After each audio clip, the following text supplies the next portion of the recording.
Responda rápido. Quantas vezes o maior município brasileiro é maior que o menor estado brasileiro? Não sabe? Então a gente vai descobrir isso agora na nossa primeira aula prática com dados vetoriais. Legal, pessoal. Eu estou aqui com o meu navegador de arquivos aberto naquela nossa pasta onde eu guardei todos os dados dos exercícios, né? No mesmo lugar onde na última vez a gente descompactou o arquivo de mapas topográficos. Tentei deixar aqui um pouquinho maior para ver se vocês conseguem enxergar. Não tenho certeza se vocês vão ver ou se só o ícone é que vai ficar grande, né? Mas, para essa aula, o que a gente vai usar? Esse arquivo aqui, olha. SHP Análise Vetor. Então eu vou descompactar ele. Esses outros dois aqui a gente vai usar depois. Tá? O Drena Ribeira, ele tem drenagens ali da região do Vale do Ribeira. A gente vai usar ele numa outra aula, talvez. E esse Brasil Cartografia, ele tem alguns dados que podem ser de interesse para vocês, mas a gente não vai usar nos exercícios. Ele está aí mais para vocês terem como material de referência e de uso. Então eu vou descompactar, na verdade eu vou descompactar os três, vai? Então eu vou dar um extrair aqui, lembra, isso depende um pouco do seu sistema, se você está no Windows, se você está no Mac, pode ser um pouquinho diferente, mas tem que extrair os arquivos, não pode só dar 2 cliques e ver o que tem dentro. Ele criou para mim as 3 pastinhas, vamos dar uma olhada aqui, ó. Vou começar com análise vetor. Bom, esse aqui vocês podem ignorar, tá? Eu vou até deletar, aqui a primeira vez que eu fiz esse arquivo, eu estava no Mac e ele cria essa pastinha por padrão. Então eu vou ver aqui, ó, análise vetor, e a gente tem vários arquivos, acho que é melhor eu dar um zoom out para ver melhor os nomes. Espero que vocês estejam vendo bem, mas a gente tem arquivos que têm o mesmo nome e extensão diferente. É aquilo que a gente tinha falado dos arquivos shapefile. Tá? E o que a gente tem de arquivo? Olha, o CIFGEL, ele tem quantos arquivos? 7 arquivos. Esse outro aqui, SIGMINI, tem 5 arquivos e o Municípios Brasil tem 4 arquivos. Cada um desses é um shapefile. Cada conjunto de arquivos desse é um shapefile. Olhando aqui o Municípios Brasil, então eu tenho um que tem extensão SHX, outro com SHP, outro com DBF e um com PRJ. Então esses daí, esses 3 aqui, ó, SHP, SHX e DBF, é o que é o mínimo necessário para que um programa de SIG consiga entender isso como um shapefile e abrir. E o PRJ é o arquivo que tem as informações de projeção. Eu abri aqui um editor de texto para a gente ver o que tem dentro desse arquivo PRJ. Eu vou jogar ele aqui. Podia abrir normal, mas vou jogar. Olha só, então ele tem um textinho muito simples que ele diz, olha, GEL, GCS é um sistema de coordenadas, South America 1969, Datum, South America, ele tem algumas opções, olha só, esferoide, qual é o elipsoide que ele vai usar, se é o WGS, se é o GRS, isso tudo depende da projeção que você está usando. Qual é o meridiano principal, qual é a unidade, olha lá, está em graus. Então, com essas informações aqui, é que o SIG, seja o ArcGIS, seja o QGIS, seja o GVSIG, o que for, vai saber como projetar e colocar o seu arquivo shapefile no lugar. Sem isso, ele abre, mas sem estar na projeção correta. Ele vai usar só os valores numéricos. E se por acaso você tiver com outra projeção setada no seu programa, ele vai meio que assumir isso. E aqui é aquilo que eu tinha falado para vocês na aula teórica. Se vocês têm 2 arquivos shapefile, e um deles, 2 arquivos não, né? 2 conjuntos de arquivos shapefile, e em um deles você não tem o arquivo de projeção, mas você sabe que os dois estão na mesma projeção, você pode pegar esse cara aqui, né? Copiar e trocar o nome para o do outro arquivo, que ele vai funcionar beleza, tá? Ele não precisa ser gerado assim, mas a gente pode gerar ele dentro do QGIS também. Eu estou aqui com o QGIS, com um projeto vazio, sem nada, né? Eu vou chamar minha pastinha aqui por cima, porque eu vou jogar o arquivo aqui dentro. Então, vou pegar aqui, ó, municipiosbrasil.shp e vou jogar para cá. Olha lá, o que é que o QGIS está me perguntando? Para eu selecionar o tipo de transformação. Por quê? Porque dependendo do datum, eu tenho algumas transformações possíveis. Olha, e ele me dá várias opções, inclusive uma acurácia aqui. Isso aqui acho que é um pouco novo, eu não lembro disso antes. Aqui a área onde isso funciona. Então, por exemplo, se eu uso esse aqui, ele vale para onde? Para o Peru, né? Para a área onshore do Peru. Então não é o que a gente quer. E o que ele está fazendo é uma transformação de SAD69, que é o dado original do Datum, para WGS84. Então vejam que o QGIS está transformando os dados à medida que ele lê. Ele lê e já transforma para a gente ver. Vamos procurar aqui as outras que tem o Brasil. Olha lá, Brasil onshore, inclusive a área das ilhas oceânicas adjacentes. O resto são os países da América do Sul. Aqui é só uma parte do Brasil, não pega o resto da região norte, então não vamos usar. É um desses dois aqui primeiros. Os dois parecem ser muito iguais. Vou pegar o primeiro. Deixa eu ver se tem uma diferença no segundo. Não muito, né? Tudo bem. Qualquer um dos dois aqui talvez seja muito similar. Para os nossos exemplos de exercício, não tem muita diferença.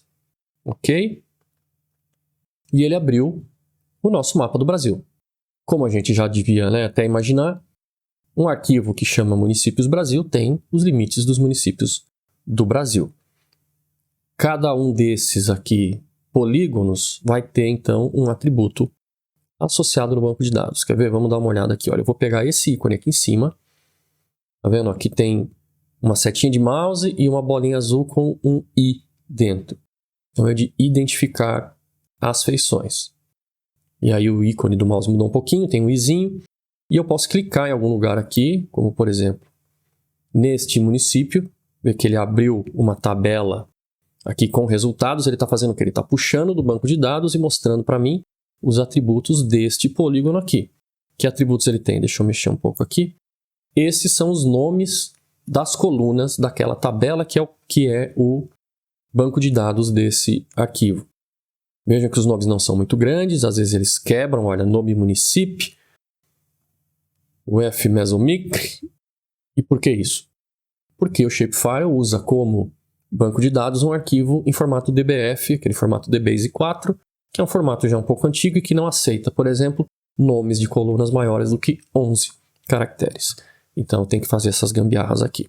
E cada um deles tem um valor, o nome do F. Amazonas é o nome da unidade da federação, nome do estado, região norte, e por aí vai. A gente pode pegar outros e clicar. Qual que eu peguei agora? Agora eu vejo que ele pegou um monte. Por quê? Porque eu estou longe. Os polígonos são pequenos, então a área que ele considerou ali que o mouse podia ter clicado é um pouco grande demais. Aí ele abriu um monte, né? Vamos dar um zoom aqui. Vamos dar um zoom aqui. Eu vou pegar um que está fora desse monte aqui só para ser diferentão. Olha aí. Município de Quadra. Vocês sabiam que tem um município de São Paulo que chama Quadra? Eu não sabia. Com todas as suas informações aqui. Inclusive a área do município e a população do município. Isso vai ser interessante para a gente resolver o nosso exercício já já. Vamos ver aqui. Eu estou clicando com a rodinha de scroll do mouse para poder fazer esse passeada pelo mapa aqui, para fazer esse mapa. Pegar um município qualquer aqui no meio. Centro-Sé.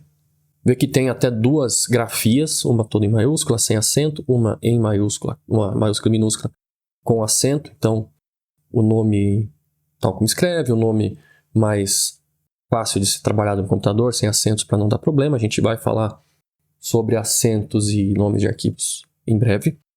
Não perca essa informação que é bastante importante. E as outras opções. Então eu vou dar um zoom out aqui. Como eu estou com a ferramenta do izinho de informação, eu posso só clicar fora do mapa e ele vai desselecionar. Tá? Agora vamos ver como é que eu faria para selecionar de alguma outra maneira. Olha aqui. Selecionar feições, selecionar fazendo um polígono ou desenhando uma área qualquer na mão. Deixa eu pegar o primeiro e clicar em um município aqui para vocês. Vejam que ficou um pouco diferente, né? Agora está amarelo. Então agora esse polígono ele está selecionado e tem várias opções que se eu fizer algum tipo de transformação, algum tipo de conta, alguma coisa assim, com os atributos, ele vai pegar só o polígono selecionado. Então a gente tem que sempre ficar um pouco esperto dentro do QGIS para saber se tem alguma coisa selecionada, saber se a gente precisa desselecionar ou não. Na dúvida, se você quer fazer uma operação que vai usar o mapa inteiro, você sempre vem aqui nos ícones de seleção e tem um que tem, o meu está bem pequenininho, mas ele tem uma bolinha vermelha cortada. Então ele desseleciona tudo, lá, sumiu a seleção. Eu vou fechar aqui essa areazinha dos resultados só para a gente poder ver o mapa melhor. Tá? Vou dar um zoom para tudo. Pronto, então agora a gente está vendo o mapa inteiro. Agora eu vou fazer uma pergunta para vocês. eu quero saber quantas vezes o maior município do Brasil é maior que o menor estado do Brasil. Interessante, hein? Vejam que a gente tem municípios bem grandes aqui na região norte e a gente sabe que a gente tem estados com tamanhos variados. Então, a primeira coisa que a gente pode fazer, na verdade a gente pode fazer esse exercício de várias maneiras, né? A ordem das coisas não influencia tanto. Como eu tenho aqui um mapa de municípios, eu posso, por exemplo, calcular já a área dos municípios. Uma coisa que eu não tenho é um mapa de estados para calcular a área dos estados. Então, depois a gente vai criar um mapa de estados a partir do mapa de municípios. E aí calcular a área dos estados e fazer a conta na mão, na calculadora mesmo, tá? Deixa antes eu mostrar para vocês a tabela de atributos completa para a gente ver que tipo de informação a gente já tem, se a gente precisa de alguma coisa nova ou não. Para ver a tabela de atributos de um determinado arquivo, de um determinado vetor, seja ele o formato que ele tiver, eu posso ou vir aqui em cima no menu e tem um ícone de uma tabelinha. Tá vendo? No meu aparece Open Attribute Table, abrir tabela de atributos. Ou eu posso vir aqui com o botão direito e achar essa mesma opção, Open Attribute Table. Os dois vão fazer a mesma coisa. Ele abriu aqui a tabela, ó. Então aqui a gente vê todos os campos, cada coluna aqui representa um atributo diferente. Perímetro, alguma coisa que eu não sei o que é, algum código de município, nome, aquele nome direito, população, código da unidade da federação, então aqui o estado está representado por um código, nome da unidade da federação, região, código de mesorregião, macro-região, olha lá, vários nomes. Área 97 deve ser a área do município tal como foi calculada em 97 ou usando alguma outra projeção. Não tenho certeza porque esses arquivos aqui estão sem o quê? Estão sem metadados, então eu não sei quando eles foram criados, como os cálculos foram feitos. Longitude e latitude deve ser do centroide, que é o centro, né, geométrico daquele polígono, e algumas outras coisas aqui. Vejam que então a gente tem um campo de área, mas a gente não sabe como essa área foi calculada. Isso é um problema que a gente não sabe até que ponto pode confiar nisso. Então o que a gente vai fazer é recalcular essa área. A primeira coisa que nós vamos fazer é recalcular a área dos municípios e ver qual município é o maior. Ver qual é o maior a gente já pode ver agora, né? Porque a gente vai recalcular, mas esse número não deve estar muito fora da realidade. Então eu vou clicar aqui no nome, ó, igual a gente faz no Excel, né? Clica no nome e ele ordena pelo tamanho. E opa, qual que é o maiorzão aqui? Eu vou clicar na linha aqui, selecionei a linha toda, sei que é o município de Altamira. Agora olha só, como eu cliquei na linha e selecionei, ele também está selecionado no mapa. Tá? Então qualquer coisa que eu clicar aqui na linha, ó, ele vai selecionando os municípios, ó, Rio Negro, Purus, e a gente vai, posso pegar vários aqui também, vamos ver. Selecionei vários municípios lá, então eu posso selecionar tanto pelo mapa, com aquela ferramenta que a gente viu aqui de seleção, quanto na tabela. Então o maior a gente já sabe qual é, Altamira. Vamos agora então calcular a área, mas aí, antes de calcular a área, tem que, lógico, fazer alguma outra coisa. O quê? A gente tem que prestar atenção na projeção cartográfica. Olha lá, Altamira ficou selecionado. O que a gente tem que fazer? Desselecionar. Então, eu vou vir aqui, ó, desselecionar todas as feições. Pronto, agora sim. O que a gente estava falando? De área. A gente tem que calcular a área, mas a gente tem que prestar atenção na projeção cartográfica desse mapa. Lembra que a gente falou de cartografia? Que as projeções, tem algumas que são de igual área, tem umas que são de igual forma, tem umas que não são nenhum nem outro. Então, na hora de calcular a área, a gente precisa ter certeza que os nossos dados estão projetados em uma projeção de igual área. Veja, o mapa, os dados originais não precisam, aqui no QGIS, estar originalmente nessa projeção. Eu tenho um mapa aqui que está em SAD 69, posso ter um mapa que está em WGS, posso ter um mapa que está em Córrego Alegre, sei lá. Mas na hora de fazer a conta, eu tenho que projetar esse mapa para uma projeção de igual área e aí fazer a conta com esse mapa distorcido, com esse mapa projetado. Vamos ver aqui como é que eu faço isso? Muito simples. Aqui na parte de baixo da janela, ó, vocês devem estar vendo um pedacinho da bolinha amarela, né? Tem um símbolo do globinho com um escrito do lado, EPSG 4618. E aqui para mim ele aparece, não sei se vai aparecer na tela da gravação, Current CRS, então o sistema de referência atual, e ele põe como Custom EPSG 4618 SAD69. Então ele está com esse sistema customizado porque o padrão dele é o WGS84. Ele só está dizendo isso porque entrou um outro. Então vou clicar nesse globinho, olha lá, ele vai abrir um diálogo que tem todas as propriedades do projeto. Eu posso mexer nas outras propriedades do projeto também, mas ele já abre direto na aba de CRS, de Sistema de Referência. E a gente vai procurar algum que seja de igual área. Eu vou procurar aqui em cima e eu vou escrever um que eu já sei, que funciona, e procurar entre os resultados. Então eu vou por aqui, ó, Albers, porque eu sei que tem uma projeção que chama South America Albers Equal Area Conic. Então é uma projeção cônica de igual área de Albers, que é o cartógrafo que inventou essa projeção, para a América do Sul. Olha aqui, ó, o retângulozinho vermelho está mostrando qual é a área que essa projeção funciona. O roxinho embaixo é a área que está. E eu vou dar um apply aqui, aplicar. Então agora o nosso mapa está na outra projeção. Ele vai ficar um pouquinho diferente, não sei se vocês conseguiram ver a forma dele mudando. Eu vou fazer uma coisa, eu vou trazer o mapa para cá e vou chamar de novo o diálogo. Vou diminuir um pouquinho de tamanho, acho que cabe tudo na janela. E eu vou mudar entre as duas, olha. Então agora ele está no Albers, eu vou colocar no SAD69. Olha como ele parece que ele fica mais achatado assim, né, quadradinho. Eu vou voltar para o Albers, né? Ele dá uma deformadinha. Então agora ele está em uma projeção de igual área e a gente pode fazer as nossas contas. Muito bem, vamos fazer então a conta da área dos municípios. Para isso a gente vai vir aqui no menu Vetor. Eu vou pegar as ferramentas de geometria. Então, Geometry Tools, para quem está em inglês, ferramentas de geometria. E eu tenho esta opção aqui embaixo, vocês vão procurar por adicionar atributos de geometria. No meu está como Add Geometry Attributes, adicionar atributos de geometria. O que ele vai fazer? Ele vai adicionar uma coluna no banco de dados com alguma geometria que eu pedir de cada elemento. Se for uma linha, pode ser o comprimento, se for um polígono, pode ser o perímetro ou a área. Então, vou clicar aqui, olha lá, abre o diálogozinho de adicionar atributos de geometria. Ele tem um pequeno help aqui, que ele diz o que o algoritmo faz. Então, né, você pode ler e ver o que isso está fazendo. Sempre é bom dar uma olhadinha para ver se você não abriu o comando errado. E aqui a gente tem as nossas opções desse comando. A primeira delas é Input Layer, ou camada de entrada. Sempre dá uma olhada aqui para ver qual você está usando. Porque quando você tem um monte de camadas, pode ser que ele abra já pré-selecionado em uma que você não quer.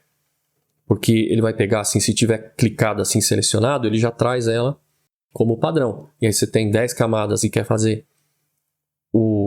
rodar o algoritmo em uma delas, mas já veio outra aqui e você faz sem perceber, você vai ter problema. Então, sempre confere quem é os dados de entrada, quem é a camada que tem os dados que você quer trabalhar.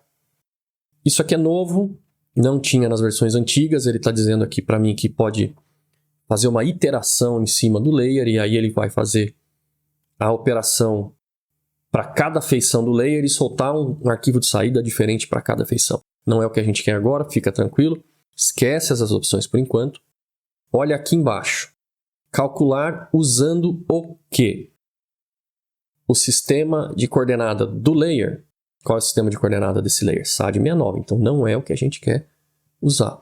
Ou o sistema de coordenadas do projeto, que foi aquele que a gente mudou. A gente mudou o projeto para Albers, né? Tanto que aqui embaixo está aparecendo outro ícone. Então eu vou usar o do projeto. E por fim, onde ele vai salvar essa geometria? Ele vem aqui com um textinho cinza entre colchetes de criar uma camada, um layer temporário. Então ele cria um arquivo que está só na memória do seu computador.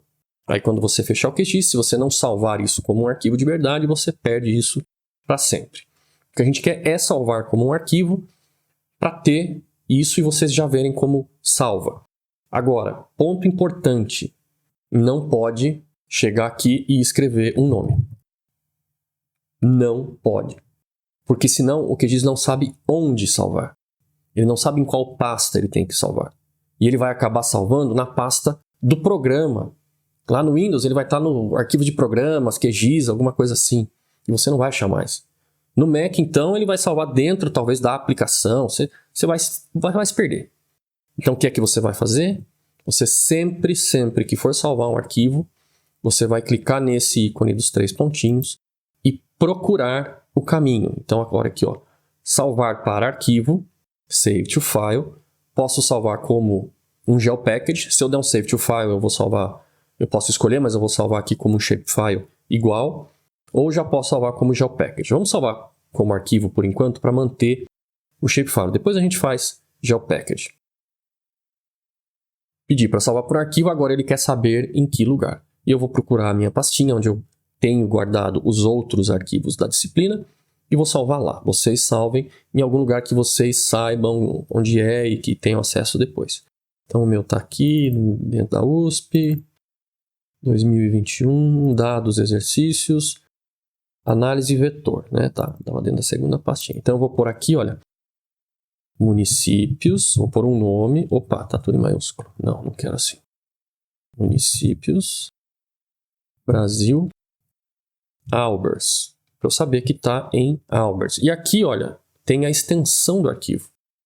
GPKG é do GeoPackage. SHP, Shapefile. E tem alguns outros que a gente viu, hoje até o DXF, e alguns outros que a gente vai falar mais para frente. Vou voltar aqui no Shapefile. E eu vou pôr aqui também, só para garantir, um ponto SHP. Vou pôr a extensão. Às vezes ele põe, às vezes ele não põe. Então, para garantir, você vai lá e põe ponto SHP. Os outros arquivos com as outras extensões ele faz sozinho. Você não precisa se preocupar.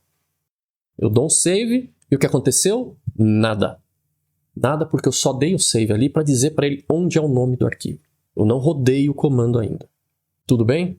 Lembra? Então até agora eu só escolhi, ó, agora aparece aqui o caminho, né, onde está a pasta, onde eu vou salvar este arquivo aqui. E tem essa opçãozinha que já está ticada aqui, abrir o arquivo de saída depois de rodar o algoritmo. Se eu não tenho isso selecionado, ele roda, cria o arquivo e deixa lá. Agora, se eu deixar clicado aqui, ele roda, cria o arquivo e abre para mim já no QGIS. Então facilita a nossa vida. Só, não preciso escolher mais nada, porque as geometrias que ele vai criar são dependentes do tipo de arquivo. Tá? Veja que está aqui, ó, dependendo da geometria do tipo de camada vetorial, os atributos adicionados à tabela vão ser diferentes. Então, se é linha, ele vai ter comprimento, por exemplo, se é polígono, vai ter perímetro, área, coisas assim. E vou dar um run, vou rodar o comando. Processou, olha lá, ele tem bastante coisa para processar, mas faz até aqui rapidinho. Ok. Já até colocou aqui na pilha de arquivos, colocou por cima do outro. Então, vou fechar e vou ver o que aconteceu. Tá? Vê que a simbologia, ela vem, é meio aleatória essas cores, né? A gente pode até mudar elas já já. Mas primeiro vamos dar uma olhada na tabela, o que ele criou. Vou abrir aqui por cima, pelo ícone de cima, lá, Open Attribute Table. Essas colunas aqui a gente já tinha visto. Eu vou lá para o fim da tabela e olha lá, ele criou essas duas colunas aqui. Área e perímetro. Olha que barato. Mas olha que número gigante que está o negócio. Olha isso. Eu nem sei quanto é isso aqui.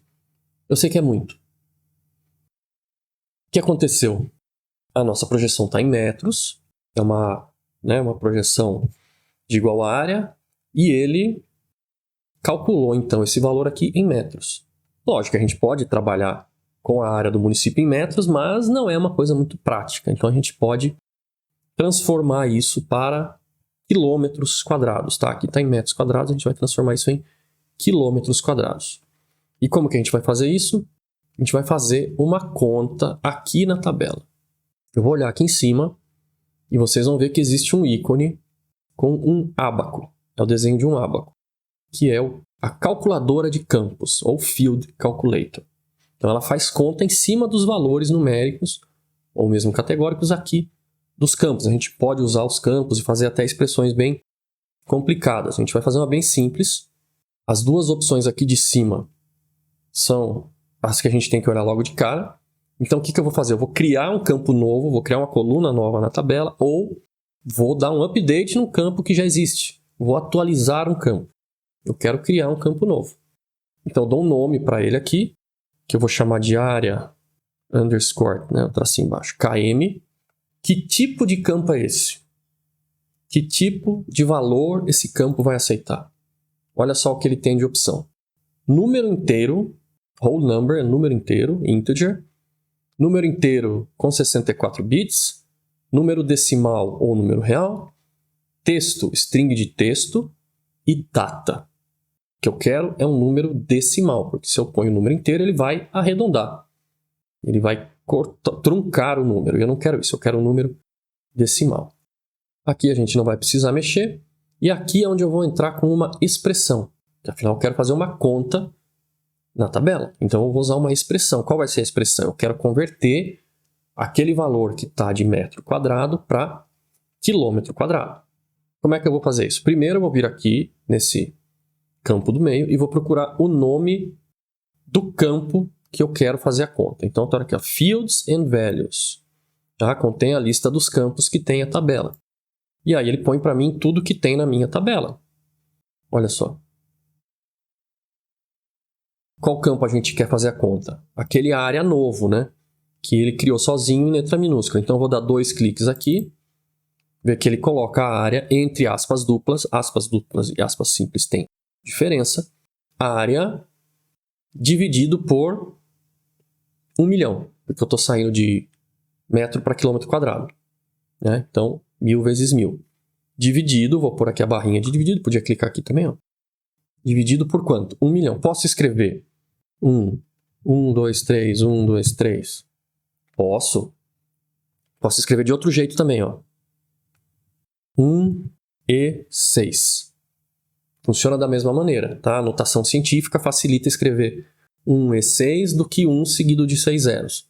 Se eu estiver tratando com muitos zeros, eu posso me perder aí no meio do caminho. E ele já faz um teste. Olha aqui, ó. Ele dá um preview para mim, que aí eu já vejo se está tudo certo. Então ele está calculando e esse... Olha que legal, isso é novo também. Ele já mostra um teste para... E eu posso até escolher um município aqui. Ele deve fazer uma seleção, não sei se ele põe a tabela inteira não. E ele já põe qual vai ser o resultado. Agora, tá certo o que a gente está fazendo, mas dá para melhorar um pouquinho. O resultado está dando aqui, né? 2, 5, lá, ponto, e um monte de casas decimais. Eu não quero esse monte de casas decimais. Não fica bonito na tabela. Vamos deixar essa tabela mais bonita. Vamos dar uma arredondada nesse valor. E aí eu vou usar uma outra função, que agora eu vou escrever porque eu sei qual é, e vocês já vão aprender como é que é. Vou vir aqui no começo. Vou colocar a função round, de arredondar. Olha só, ele até diz para mim como é que funciona a função, qual é o formato que eu tenho que colocar. Então, round, valor, vírgula, places, ou casas decimais. Eu vou fechar o parênteses e não vou nem pôr casas decimais. Olha o que ele fez. Deixa eu dar uma ajustadinha aqui só para ficar mais bonito. Vou encostar as coisas ali. 25,983. Então ele sumiu com as nossas casas decimais. Eu não quero isso. Eu quero quantas casas decimais vocês querem colocar? 2 ou 3? Vamos ver. Vírgula 3. Olha lá. Agora ele colocou com 3 casas decimais. Ele arredondou e ficou mais bonitinho. 2 talvez, porque a gente está tratando em quilômetro quadrado. Não precisa ser tão preciso assim. 2 tá bom. Então com isso eu sei que vai dar certo. Eu sei que a conta tá ok. E aí eu só dou um ok, ele vai rodar na tabela toda. Vamos lá. Está rodando. Rodou. Vamos ver aqui. Criou um campo, olha lá. Área, quilômetro quadrado. Então agora eu tinha essa área maluca, eu tenho área, quilômetro quadrado. Posso dar uma olhada. Quem é o meu primeiro? Altamira de novo. Então fizemos a conta certa. Vamos ver aqui se o valor está muito diferente. Né? Então... No área novo, ele está com 160,748. E no área 97, 160, 755. É um pouquinho de diferença, tá? Vai fazer uma diferença absurda nesse nosso exercício de ver quem é maior, quem é menor? Não. Mas aí vocês já aprendem que na hora de fazer as contas tem que fazer esse acerto na projeção cartográfica. Senão, aí vocês podem realmente ter casos com problemas. Então a gente já fez a área dos municípios do Brasil. Eu vou anotar aqui no papel aqui do lado a área de Altamira. 160.748,93. Pronto. E agora, antes de a gente fazer os estados, vamos dar uma olhada. Olha lá, o município está selecionado e ele está com essas coisinhas vermelhas em volta, são pequenos xizinhos vermelhos. Porque como a gente fez essa operação na tabela, e o arquivo vetorial entrou no que o SIG chama de modo de edição. É no modo de edição que a gente cria vetores ou que a gente altera as geometrias. A gente não vai fazer isso agora, a gente vai fazer isso na próxima aula. Então, por enquanto, o que eu vou ver aqui, ó, tem um ícone de um lápis. E para mim, em inglês, está Toggle Editing, que em português deve estar como alternar ou ativar / desativar edição. Vou clicar aqui, aí ele vai sair do modo de edição e sempre pergunta se eu quero salvar aquilo que eu fiz. Como o que a gente fez foi criar um campo novo na tabela, a gente editou, a gente não mexeu na geometria, mas mexeu nos atributos, eu vou salvar. E aí, ó, ele saiu do modo de edição, saíram os pontinhos vermelhos, cada pontinho é um vértice, um nó. O município continua selecionado, então eu vou desselecionar. E agora eu quero dar uma olhada com vocês na simbologia. Eu vou apagar a visualização do mapa de baixo. Não faz muita diferença, mas eu vou apagar, olha só, fica só com o mapa de cima. Vou dar um clique com o direito e pedir as propriedades. Podia fazer isso dando 2 cliques no nome também. Pedir as propriedades, aí a gente tem algumas opções aqui. E o que a gente quer olhar agora é simbologia.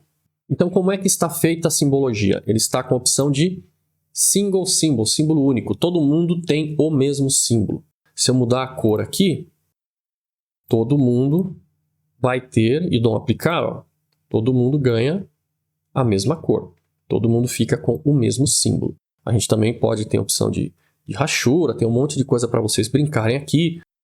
Né? Tamanho da linha, espessura da linha, opacidade, tem um monte de coisa que vocês podem mexer.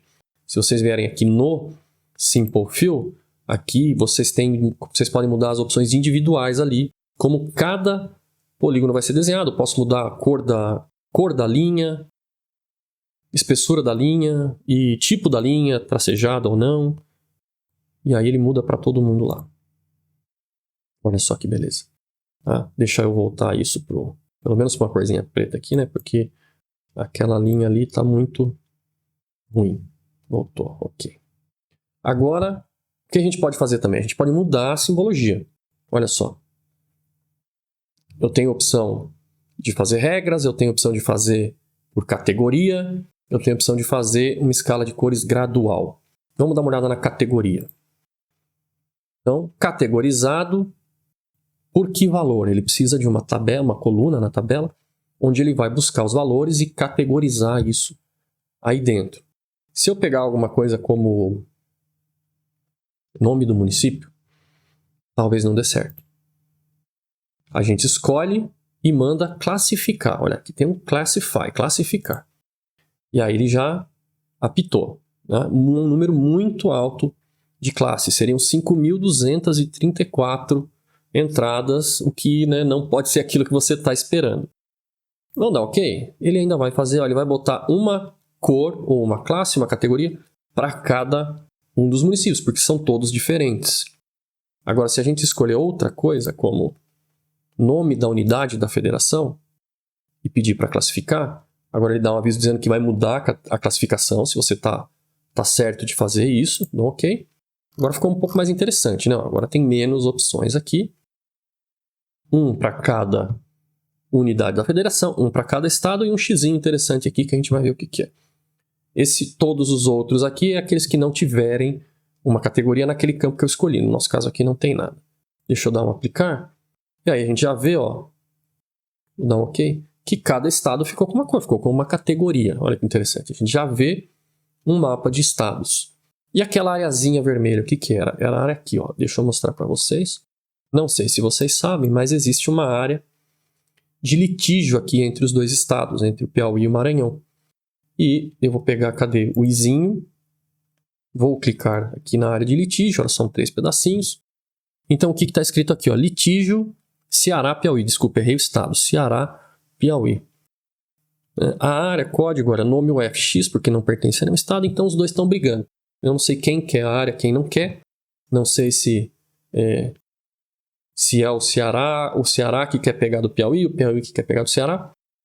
Eu sei mais ou menos, eu entendo mais ou menos o porquê. Essa aqui é a região da Serra de Ibiapaba, então é uma região de terras altas com nascentes. E aí, naquela região, é importante, né, ter nascentes. Deve ser por isso a briga, mas também não tenho certeza. O fato é que isso existe, a gente tem que saber que elas estão lá. Deixa eu fechar isso aqui. E agora, vamos fazer uma outra classificação para a gente ver esse nosso mapa de uma outra maneira. Então, vou dar 2 cliques aqui para pegar as propriedades. E eu vou mudar o estilo agora de categorizado para graduado. Então, ele vai fazer uma gradação de valores. De novo, ele pede um campo. Que campo? Vamos pegar, por exemplo, população ou área. Já que a gente está trabalhando com área, vamos pegar a área. E eu dou um classifier aqui de novo, classificar. E ele classificou como? Pelo modo que estava descrito aqui embaixo. Então, ele está com o modo de equal count, então uma quantidade igual por quantil, com 5 classes. E aí eu consigo este mapa aqui, ó. 5 classes de área de município. Eu posso aumentar o número de classes, ó. Então, vem aqui 6, 7, 8, 9, 10 classes. Dou um aplicar. Não muda muito, né? Não muda muito por quê? Porque a gente tem municípios com área muito, muito grande. E mal dá para ver os outros. O que a gente pode fazer é tentar mudar a maneira com que ele faz a conta para fazer essa classificação. Então, se aqui ele está usando os quantis, vamos ver como fica com intervalos iguais. E aí, de novo, olha quantas classes eu quero e dou um aplicar. Agora mudou um monte, né? Olha lá. Por quê? Porque eu tenho intervalos que tem alguns municípios que têm área muito grande e aí eles desbalanceiam a nossa conta. No caso desse, que você tem uma área muito grande, você tem uma assimetria muito grande na distribuição desses valores aí, pode ser interessante fazer com uma escala logarítmica. Vamos ver como é que fica. Olha só, hein? Aqui começou a aparecer um pouco de diferenças, porque ele vai em potência, né? Vamos aumentar as classes e ver se muda mais. Aí muda menos. Vamos diminuir então. E aí a gente vê algumas diferenças. E aí isso vai depender bastante, claro, dos seus dados, né? Tem que dar uma explorada, conhecer um pouco os valores que você tem. A gente pode tentar dar uma olhada nos valores aqui, ó, na aba de histograma, tá? Então eu estou aqui com as classes e aqui tem uma abinha de histograma. Carrega os valores e olha como o nosso histograma é muito, muito assimétrico. Será que eu consigo dar um zoom aqui? Não, não consigo dar um zoom. Vou tentar com Ctrl. Também não. Mas cada vez que eu clico, ele marca o valor para mim. E a gente vê que tem uma quantidade, uma concentração muito grande de valores no canto esquerdo aqui do eixo X, então perto dos valores pequenos. Eu tenho muitos municípios pequenos e alguns gato pingado perdido por aí com uma área muito grande. Então fica difícil fazer uma classificação boa assim. Vamos tentar mais uma aqui. Quebras naturais é a classificação que o ArcGIS põe por padrão. Olha lá, com 7 classes, com 3, com 11. Ele vai tentando fazer umas quebras interessantes. O que mais que a gente tem? Pretty breaks, quebras bonitinhas. Aqui ele vai pegar os números redondos, né? Também não ficou grandes coisas. E por desvio padrão, olha só. Aqui ele só põe uma classe para mim, então não adiantou nada. Vai depender também do tipo de dado que você tem. Vou voltar aqui para uma classificação por estado, vou pôr o nome aqui. Vou só mudar a rampa de cores, ó. Aqui a gente pode mudar, se eu pegar essa setinha, eu tenho algumas opções de rampa de cores. Aqui vocês podem ficar passeando e testando aí, né? Brincando aqui com as várias opções e vendo como é que isso funciona. É nesses casos, assim, que aquele material didático, aquele livro, pode ajudar. Lembra, aquele livro não é uma coisa que a gente vai seguir durante a aula. Ele é um material de referência para vocês terem ali do seu lado. Então, nessa hora, pode ser legal dar uma olhada lá no livro, nos materiais da internet, sobre como funciona cada partezinha aqui. Tá? Vou deixar do jeito que está aqui. E o que a gente precisa fazer agora? A gente já tem a área dos municípios, mas a gente não tem a área dos estados, porque a gente não tem um mapa de estados. Então, a gente precisa fazer um mapa de estados a partir do mapa dos municípios. Como todos eles têm um campo que é o nome ou o código da unidade da federação, a gente pode usar isso para fazer com que o QGIS pegue todo mundo que tem o mesmo campo, o mesmo nome daquele campo e dissolva, funda todos esses polígonos em uma coisa só. Essa operação chama dissolve e ela está aqui no menu vetor, ferramentas de geoprocessamento ou geoprocessing tools aqui para mim, dissolve, olha só. Dissolver provavelmente é em português. O diálogozinho que abre tem, de novo, a explicação. Qual é o layer de entrada agora? Qual é o arquivo que a gente vai processar? Meio que tanto faz, porque a gente vai criar, nesse nosso caso agora, tanto faz, porque a gente tem um mapa de municípios, outro de municípios com a área mais corretamente calculada, mas né, os dois são muito parecidos para o que a gente quer. A gente quer gerar um mapa de estados, então os dois têm a mesma geometria. Tá? Por consistência entre o que a gente está fazendo, eu vou pegar o mapa que a gente fez de municípios na projeção de Albers. Aqui ele tem para a gente quais campos eu quero usar para dissolver. Veja que é opcional, está cinzinho, então eu vou clicar aqui nos 3 pontos e escolher um dos campos da tabela. Vou pegar o nome, o F, o código F, vai dar igual. E OK. Então, ó, selecionei uma opção, um campo foi selecionado. E o mapa, né, qual é a opção de saída? Vou criar um mapa temporário ou não? Eu vou salvar um arquivo de novo, da mesma maneira que a gente fez do outro, salvei um arquivo. Agora ele já me jogou na mesma pastinha, então facilitou minha vida, né? Eu vou pegar aqui o nome desse e vou editar aqui o começo. Olha, em vez de municípios, vai ser estados. Bem, então eu só peguei o nome, troquei aqui para Estados Brasil, podia escrever Estados Brasil também, sem problema nenhum. Dou um save e lembra, agora ele não fez nada, ele só escolheu o lugar para salvar o arquivo. Para fazer de verdade, eu tenho que vir aqui em rodar, dou um run. Ele processa, esse aqui demora um pouquinho mais, porque ele tem que pensar mais e olha só, posso fechar? Agora a gente tem um mapa de estados do Brasil. Vamos ver como é que está a tabela dele? Olha só, então eu tenho aqueles mesmos atributos, mas o valor aqui não vai servir para muita coisa. Tirando nome do estado, região e código do estado, né, não vai mudar muita coisa porque ele pegou, acho que o primeiro polígono que ele acha é o que fica com o valor aqui. Então, para a gente, isso daqui não vai adiantar, esses valores não vão adiantar. A gente vai ter que fazer o quê? Fazer de novo agora aquele cálculo da área, para calcular a área do estado. Tudo bem? Então isso agora vocês já lembram como é que faz. Agora que a gente tem o mapa de estados, a gente vem na nossa calculadora de campos, nosso Field Calculator. E para fazer esse cálculo da área, como é que a gente fazia? A gente ia lá no menu Vetor, Ferramentas de Geometria e adiciona os atributos de geometria. Agora ele vai calcular perímetro e área de cada polígono, que é o estado. Então, quem é o mapa de entrada? Estados Brasil. Olha, agora a gente vai fazendo as coisas, vai ficando cada vez mais camadas aqui, a gente tem que prestar bastante atenção em quem é o mapa de entrada, quem é o mapa de saída. Calcula como?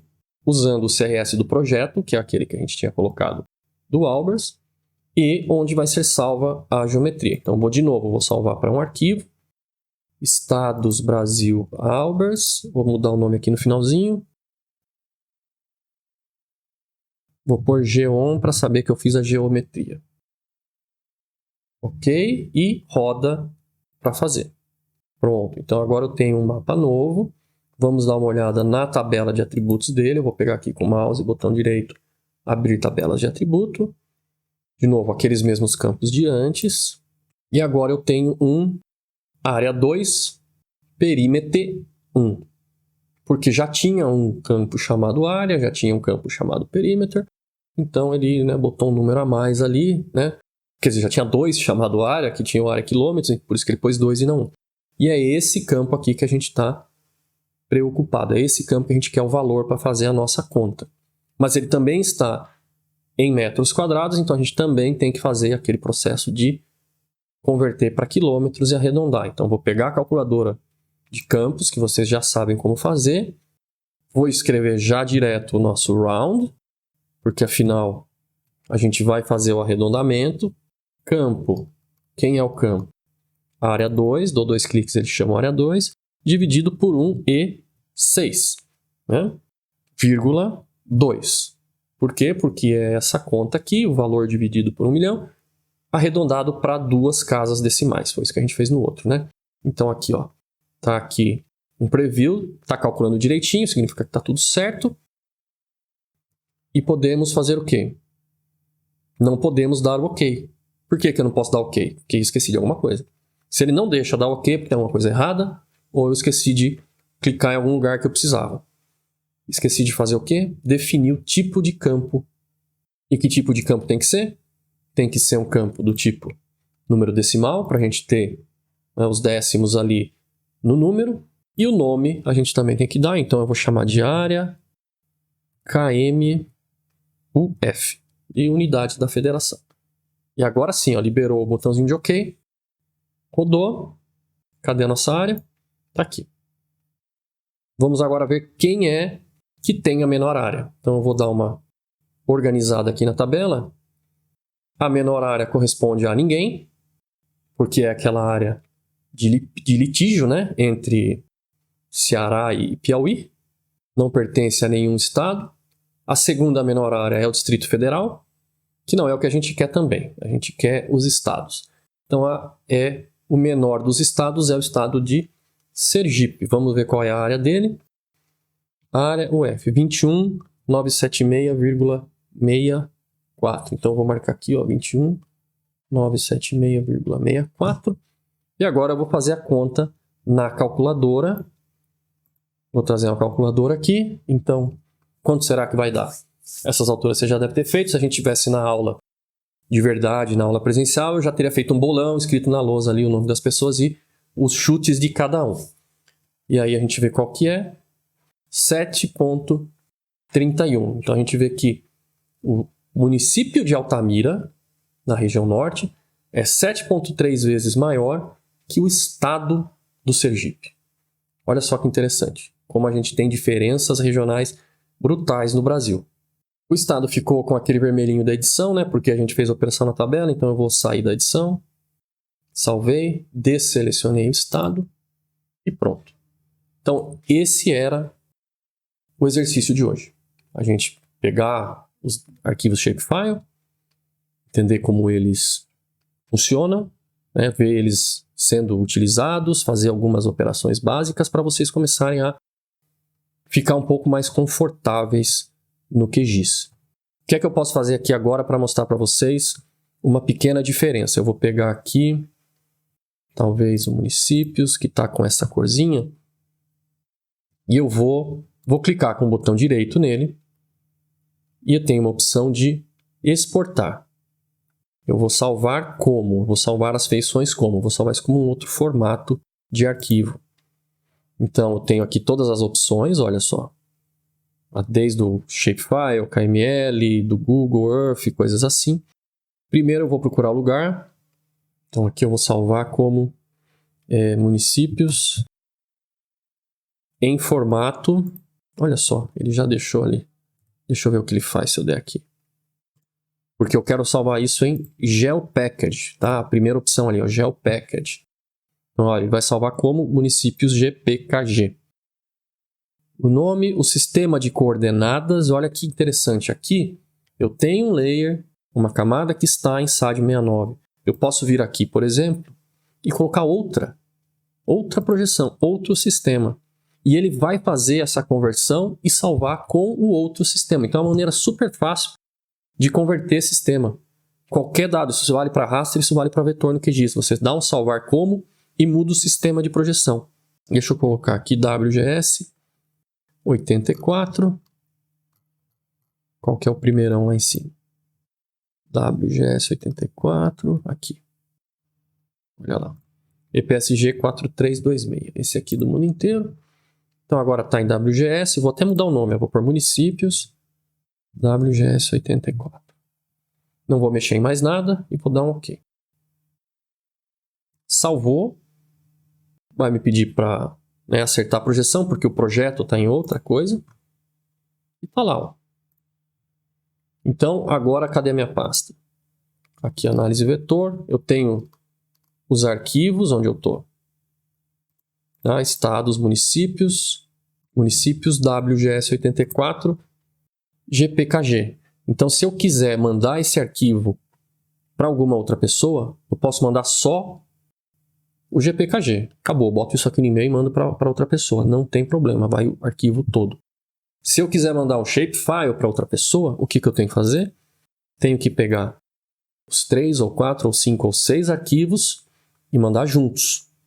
Isso era muito comum, eu via de acontecer com o pessoal de análise ambiental, que sempre tinha alguém lá que não sabia muito bem como funcionava o shapefile, e aí chegava aquele momento, né? Manda o shape para o cliente para ele ver se está tudo certo. E a pessoa mandava só o arquivo SHP.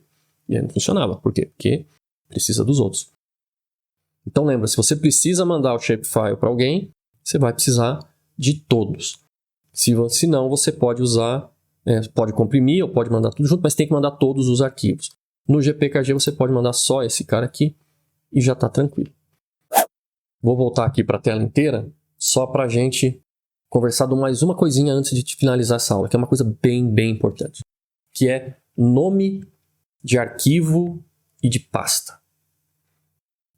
Nome de arquivo em computador, eu sei que hoje, principalmente o pessoal que é mais novo e já pegou essas versões mais novas do Windows e começou a trabalhar, está muito acostumado a escrever nomes longos, usando espaço entre as palavras e usando acentuação. Isso funciona no teu computador, vai funcionar. Mas de uma maneira geral, isso não é uma prática boa. Existem programas que dão pau com esse tipo de coisa. Tem uma coisa que chama codificação de caractere, que é a maneira como o sistema está olhando um código que está lá no arquivo e transforma aquilo num símbolo de caractere que você vê na tela. Então, se você usa o mesmo e leva para um outro computador que está usando a mesma codificação, ele vai abrir direito. Mas muitas vezes ele não está. Se você leva de um Windows para o Mac, pode dar problema. Os acentos viram símbolos malucos. Para o Linux também, às vezes. Então, a melhor coisa que vocês fazem é nunca coloquem espaço no nome das coisas. Nem de arquivo e nem de pasta.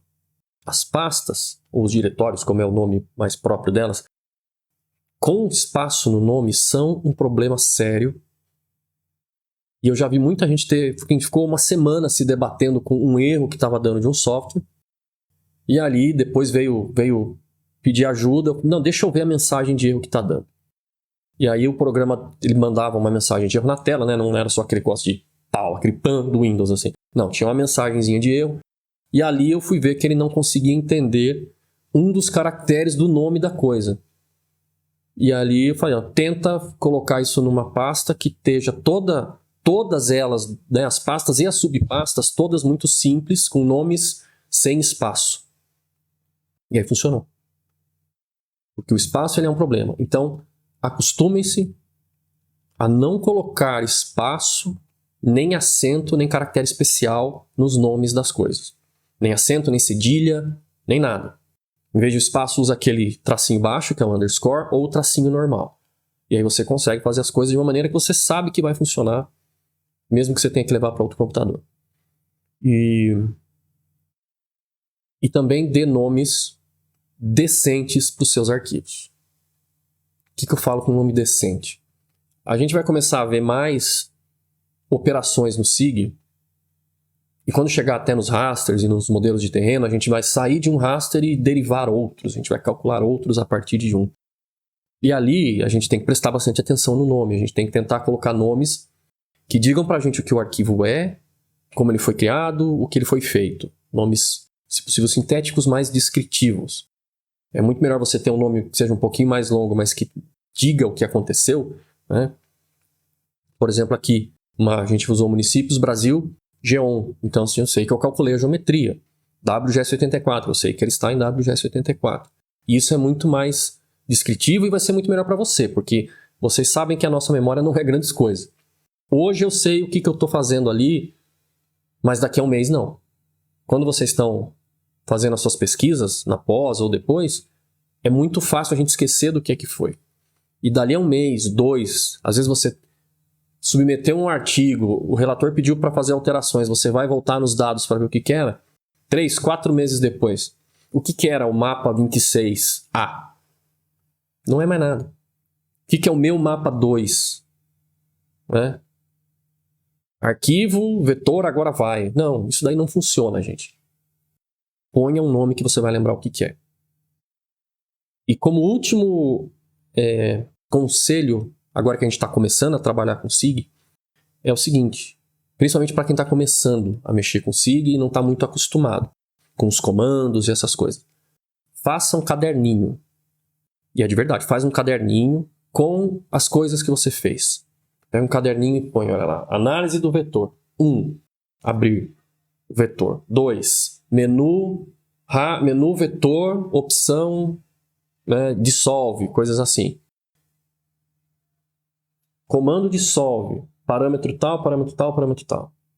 E aí você vai lembrar o que você fez, você vai poder refazer se for preciso, e você vai memorizando essas coisas. E aí com o tempo a gente já não precisa muito mais escrever esses passos. Mas ter os passos escritos no começo é excelente para a gente aprender melhor, e mesmo depois ajuda a gente a ter um registro de toda a análise. E se for preciso refazer, se for preciso ajustar um passo, para a gente não ter que ficar lembrando. Então esses são os meus conselhos para hoje, tá? Usem nomes decentes de arquivos e pastas, não usem espaço, nem caractere especial, nem acento, não façam o meu mapa 1, 2, 3, ponham nomes descritivos e façam um caderninho com as suas etapas para vocês lembrarem o que fizeram e aprenderem melhor a trabalhar no SIG. Então, para a aula de hoje era isso. Espero que vocês tenham gostado, espero que tenham aprendido alguma coisa nova. Comentem aí embaixo o que acharam. Se você assistiu essa aula aqui pelo YouTube, não como aluno especial, lembra do quê? Isso, do pacote do YouTube. Se inscreve no canal se você ainda não está inscrito, aperta o sininho, deixa o like, que isso é muito importante para o YouTube saber que você gostou. O seu engajamento é importante para mostrar para o YouTube que a gente é legal e ele poder recomendar a gente para as outras pessoas. Segue a gente nas redes sociais. E antes de ir embora, aproveita que vão aparecer vídeos aí na tela das playlists de outras coisas que a gente faz também. Tem a playlist do curso aqui, tem também uma playlist sobre publicações científicas, dos trabalhos que a gente faz. Continua vendo aí os vídeos. Um grande abraço a todos e até a próxima aula.